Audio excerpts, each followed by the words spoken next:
The phone call came at 11:47 p.m., exactly 12 hours before my sister Emma's wedding was supposed to begin.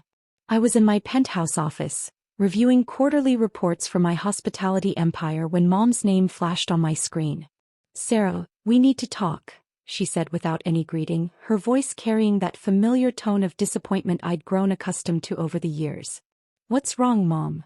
I asked, setting down my pen and giving her my full attention despite the late hour. "It's about tomorrow. The wedding." She paused and I could hear Dad's voice murmuring something in the background. "We've been thinking and we think it's best if you don't come." The words hit me like a physical blow, even though I'd half expected this conversation. 4 months, I'd watched my family plan Emma's dream wedding to her finance bro fiancé Marcus, contributing silently from the shadows while they stressed about budgets and logistics. They had no idea that the lucky break they'd gotten on the Grandview Manor venue had come from me, or that the coincidental last-minute availability had been orchestrated through my shell company. "Don't come to my own sister's wedding?" I asked quietly. "Sarah, please don't make this harder than it has to be." Mom's voice softened slightly, but her resolve remained firm. "You know how important this day is for Emma. All the photos, the memories, we just want everything to be perfect. And I would ruin that somehow?" "It's not that you'd ruin it intentionally," she said carefully. "But you know how you've been lately. The way you dress, that old car you drive, living in that tiny apartment. Emma's friends, Marcus's family, they're all very successful people. The Hendersons have a reputation to maintain." I almost laughed at the irony. If only she knew that their successful future son-in-law had pitched his startup to my venture capital firm 6 months ago. His business plan had been so fundamentally flawed that I'd rejected it in under 10 minutes. "I'm your daughter too, Mom," I said, keeping my voice steady despite the anger building in my chest. "Of course you are, sweetheart. But sometimes loving someone means making difficult choices. Emma deserves her perfect day, and honestly, having you there in your current situation, it would just raise questions we don't want to answer." "By current situation?" "You know what I mean. The unemployment, the small apartment, that beaten-up Honda you refuse to replace. Emma's wedding is going to be featured in Metropolitan Weddings magazine. We can't have you in the family photos looking like..." She trailed off, but the implication was clear. I closed my eyes and took a deep breath. For 3 years, I'd maintained this facade of struggling to make ends meet while secretly building one of the most successful hospitality empires on the West Coast. My family saw what I wanted them to see. A daughter who'd never quite found her footing after college, who worked some job in hospitality that barely paid the bills. The truth was more complicated. At 28, I owned 17 luxury venues across 3 states, including the very location where Emma's wedding was supposed to take place in less than 12 hours. My tiny apartment was actually a minimalist penthouse worth $4.2 million, and my beaten-up Honda was a conscious choice to stay under the radar while I focused on building something real. "Sarah? Are you still there?" Mom's voice pulled me back to the conversation. "I'm here. So you understand then why this is for the best." I looked out the floor-to-ceiling windows of my office, watching the city lights twinkle in the darkness. Down there, hundreds of my employees were working the night shifts at my various properties, ensuring that guests had perfect experiences. Tomorrow they would have made Emma's wedding magical too. "I understand," I said quietly. "Good. I knew you'd be reasonable about this. Maybe we can all have lunch next week, just the family, and you can see all the photos." "Maybe." "All right then. Get some sleep, sweetheart. I love you." "Love you too, Mom." I hung up and sat in the silence for a long moment, processing what had just happened. My own family had uninvited me from my sister's wedding because they were ashamed of what they thought I'd become. The funny thing was, I could have fixed their perception years ago. I could have told them about Meridian Hospitality Group, my company that they'd never connected to their youngest daughter. I could have shown them the Forbes article that had featured me as one of the 30 under 30 entrepreneurs to watch, or the industry awards lining my office walls. But I'd wanted to know who they really were beneath all the social climbing and status obsession. Now I had my answer. I pulled up the contact for James Morrison, the general manager of Grandview Manor. He'd been with my company for 2 years and had no idea that the Henderson wedding scheduled for tomorrow belonged to my own family. "Ms. Adams." James answered on the second ring, sounding alert despite the late hour. Is everything all right? James, I need you to cancel the Henderson reservation for tomorrow. Cancel? Ma'am, the wedding is in 12 hours. The deposit alone was $30,000, and they've already paid the full $180,000 for the event. We'd be looking at a lawsuit if we... The deposit and full payment will be refunded immediately. I cut him off. Cancel everything. The ceremony space, the reception hall, the catering, the flowers, the music, all of it. There was a pause. Ma'am, may I ask why? This is highly unusual and the family will be devastated. We've had our entire staff preparing for weeks. I stood and walked to the window, looking out at the city I'd helped shape with my venues and events. Let's just say there was a change of plans. Should I call the family to inform them? No. They'll figure it out when they arrive. But ma'am. James, I need you to trust me on this. Refund every penny they've paid immediately. I'll handle any legal complications that arise. Yes, ma'am. Should I reschedule the staff? We'll have 47 employees with nothing to do tomorrow. Give everyone the day off, full pay. Consider it a bonus. After I hung up, I sat back in my chair and opened my laptop. Within minutes, I'd processed the full refund to my parents' account, money that would show up as coming from Meridian Hospitality Group. They'd probably never make the connection. Then I did something I hadn't done in months. I called my assistant Marina despite the ungodly hour. Sarah? What's wrong? Marina answered immediately, her voice sharp with concern. Nothing's wrong. I need you to do something for me. Of course. What do you need? I want you to book the penthouse suite at the Ocean View Resort for tomorrow night. And arrange for my driver to pick me up at 10 a.m. The Ocean View? That's a 6-hour drive. I know. I need to get away for a few days. Should I clear your schedule for Monday? Clear the entire week. After the arrangements were made, I tried to sleep but found myself staring at the ceiling instead. Part of me wondered if I was being too harsh. Emma didn't even know about Mom's phone call. She was probably asleep, dreaming about her perfect wedding day. But that was the problem, wasn't it? Emma had known about the family dynamics for years. She'd watched our parents slowly freeze me out of family events, had participated in the subtle exclusions and the not-so-subtle disappointments. When was the last time she'd called me just to talk? When had she last asked how I was really doing?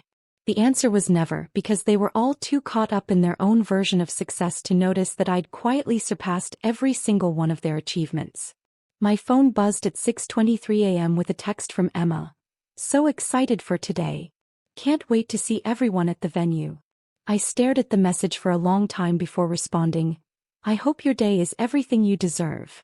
At 7:15 my phone started ringing. It was James. Ms. Adams, I'm getting calls from vendors. The florist is here with $8,000 worth of arrangements, and the catering truck just pulled up. What should I tell them? Tell them exactly what I told you. The event is cancelled. The bride just called. She's hysterical. I felt a pang of something, guilt, sadness, regret, but pushed it aside. What did you tell her? I told her that management had to cancel due to an emergency, and that all payments would be refunded in full. She demanded to speak to the owner. What did you say to that? I said the owner was unavailable. Good. At 8:30 my phone exploded with calls and texts. First Emma, then Dad, then Mom, then Emma again. I let them all go to voicemail.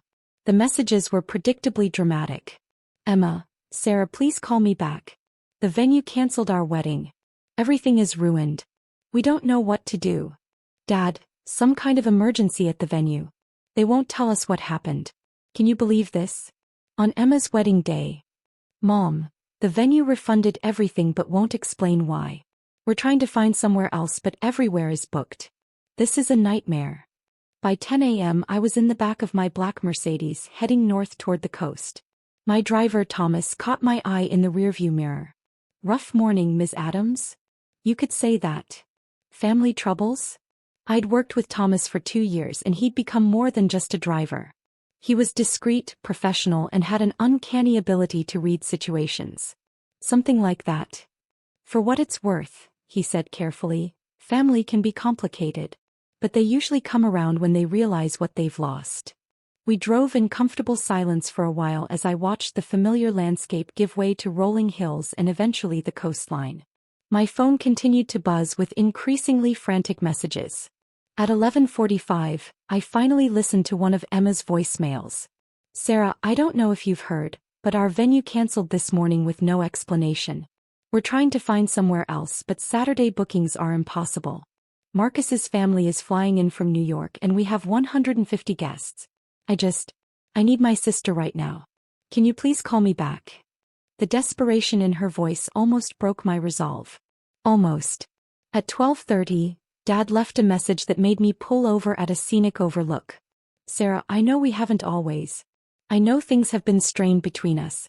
But Emma needs her family right now. Whatever happened at that venue, we'll figure it out. But I was hoping, maybe you could come help us look for an alternative? You work in hospitality, right? Maybe you know someone who could help on short notice. I sat in the car looking out at the Pacific Ocean and laughed until I cried. They wanted my help in hospitality. They had no idea that I could have solved their problem with a single phone call, that I owned 6 other venues within 50 miles that could have accommodated their wedding. But they'd made their choice when they decided I wasn't good enough to be in their family photos. My phone rang again. This time it was a number I didn't recognize. Hello. Is this Sarah Henderson? The voice was male, stressed. Yes. This is Marcus. Well, I guess I should say Emma's fiancé. Look, I don't know what's going on between you and your family, but Emma is falling apart right now. She needs her sister. I was quiet for a moment. Did she ask you to call me? No. She doesn't know I got your number from her phone. But I've been watching her family dynamics for the past year and I can see there's some kind of rift. Today isn't the day for family drama. You're right, I said. Today isn't the day for family drama. So you'll come help us? Marcus, can I ask you something? Sure. Why did you really want to marry into the Henderson family? There was a pause. What kind of question is that? An honest one. I've watched you for the past year. You're marrying Emma, but you spend most of your time talking to Dad about business connections and networking opportunities. You drive the car he recommended, you wear the watch he suggested, you even changed your investment strategy based on his advice. Emma's father is a successful man. I respect his opinion. His investment firm manages $30 million in assets. That's not exactly Warren Buffett territory. How do you know that? I smiled. I pay attention. Another pause. Look, Sarah, I don't know what your problem is with your family, but my problem is that none of you ever bothered to ask who I really am. What's that supposed to mean? It means I hope you find a venue for your wedding, Marcus. I really do. But I won't be attending. I hung up and turned my phone off. The next few days at the Ocean View Resort were exactly what I needed. I swam in the private pool, ate incredible food, and slowly felt the knot of anger and hurt in my chest begin to loosen. On Tuesday I finally turned my phone back on. 67 missed calls. 43 text messages. 12 voicemails. I scrolled through them slowly. Saturday afternoon. Frantic messages about the cancelled venue. Saturday evening. They'd found a local community center that could accommodate the reception. Sunday morning. Photos from the intimate wedding celebration at the community center. Emma looked beautiful but tired. The decorations were clearly last minute. Marcus looked stressed. Monday, a text from Mom. Sarah, we need to talk. Tuesday morning, a voicemail from Emma. Sarah, I know you're mad at us. I don't fully understand why, but I know something's wrong. Marcus told me he called you on Saturday. He said you asked him some weird questions about Dad's business. I want to understand what's happening with our family. I was surprised by the sincerity in Emma's voice. For the first time in years, she sounded like she genuinely wanted to connect rather than just going through the motions of sisterly obligation. I called her back. Sarah. She answered on the first ring. Hi, Emma. Oh my God, I'm so glad you called back. Where are you? Are you okay? I'm fine. I'm taking some time away to think. Think about what? I looked out at the ocean from my suite's balcony. About family. About what we mean to each other. Sarah, I'm sorry about whatever Mom said to you about the wedding. I found out yesterday that she called you Friday night. I never asked her to uninvite you. But you didn't ask her to make sure I was included either. There was silence for a moment. You're right. I should have. I was so caught up in all the planning and stress. I wasn't thinking about anyone's feelings except my own. Emma, can I ask you something? Of course. What do you think I do for work? You work in hospitality, right? At a hotel or something. That's what I told you 3 years ago when I first started. What do you think I do now? I assumed it was the same thing. Sarah, you never talk about work when we see you. When do we see each other, Emma? Another pause. We see each other at family dinners. The last family dinner I was invited to was 8 months ago. Before that, it was Christmas, where I spent 3 hours listening to Dad lecture Marcus about investment strategies and Mom showing off photos of your engagement party to the neighbors. Sarah, I didn't realize. That's the problem, Emma. None of you realize anything about my life because you've never bothered to ask. I could hear her crying softly on the other end of the line. You want to know what I really do for work? I continued. I own 17 luxury venues across California, Oregon, and Washington. My company, Meridian Hospitality Group, generated $47 million in revenue last year.